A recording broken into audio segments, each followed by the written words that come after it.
My name is Stella, and I'm giving this testimony from the UK. In 2018, when my younger sister came to visit and she spent the night, I was snoring so loudly that she couldn't sleep. So she decided to sit up and she watched me sleep. While I was sleeping, she noticed that I stopped breathing for a couple of seconds, then I'd start breathing again, and I'll stop breathing again. And she was a bit worried. So in the morning, when I woke up, she now explained to me that I had something called apnea. I said, which one is this one? All you American people that like to give people diseases, you know. Like me, I don't have anything called apnea, I beg. So I didn't really take her seriously until a time while I was at work. A visiting colleague came from another office, and we're sharing the same office. And he looked up at me and he was like, "Are you sleeping?" I said, "No." "Why?" He said, "Because I can hear you breathing. You're breathing loudly as if you're sleeping."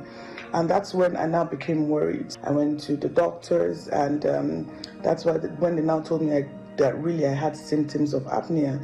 And I started running tests. So during this test, they explained to me that what happens is that when I sleep, is that my airway something is obstructing my airway, or there's a blockage in my airway, so air cannot pass through my lungs or my throat, and because there's a blockage, oxygen is not going into my brain. And what happens is that when oxygen doesn't get to my brain, my heart is working harder than it should. It could lead to heart disease. It could lead to different sort of things, diabetes, lots of things. And of course, it's dangerous because anything can happen. So basically, I had to do a test. I had to do a sleep study. The first sleep study I did, they now said I have apnea. This is the results of the test I did. And basically, what it says is that when normal people's respiratory disturbance index is supposed to be 5. Mine was 76.1. I had to sleep with an oximeter that would on my finger that would say, check the saturation level. Basically, they said there's nothing they can do, that I would have to sleep with this machine. It's called the CPAP machine for the rest of my life.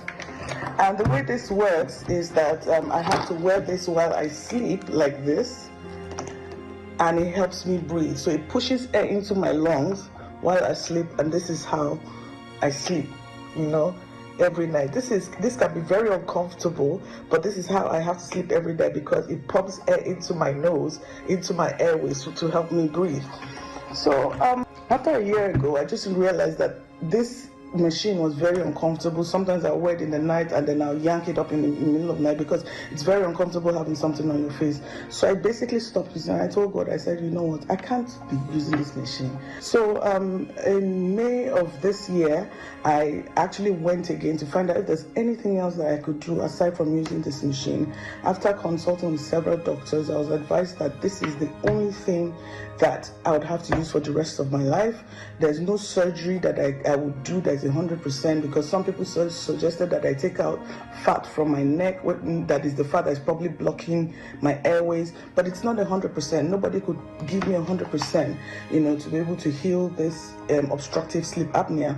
So the doctor now suggested that the only thing that they could do is make my machine a lot more comfortable. If the nose mask was a problem, they now suggested I buy a different kind of nose mask and find out the one that's comfortable. So this is as you can still see in the wrapper. So this was the new nose mask that they suggested I try. Basically, this is even worse than the first one, So I'm supposed to sleep like this with the thing attached to my neck, to my head, and it's very, very uncomfortable. It just makes me look like a robot, and I didn't want to look like that. So 30th of June 2023, and at precisely 7:48 a.m., Pastor Jerry mentioned my case. He said, sleep apnea is removed in the name of Jesus. I just claimed it.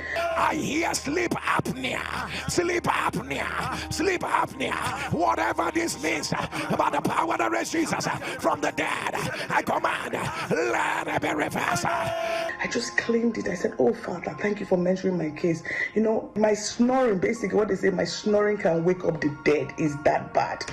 But by the time Pastor Jerry mentioned this case, I noticed that the next day, as I woke up, I felt alert, I felt alive, I felt like, I could do everything. That I wasn't tired, I wasn't lethargic, I wasn't moody, but I was, I had like a burst of energy. All those my breath was still seizing. Nothing like that.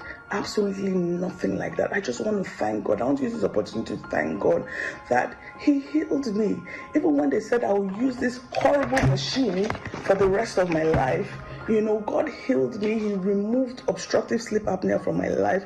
I am so grateful. I cannot say thank you enough. I'm truly the woman that the Lord has shown mercy. I am so grateful. I just want to say thank you, Pastor Jerry. I am so grateful. I am so grateful.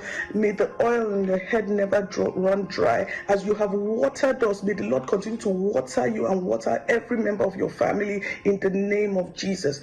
Thank you so much. I am grateful. Thank you.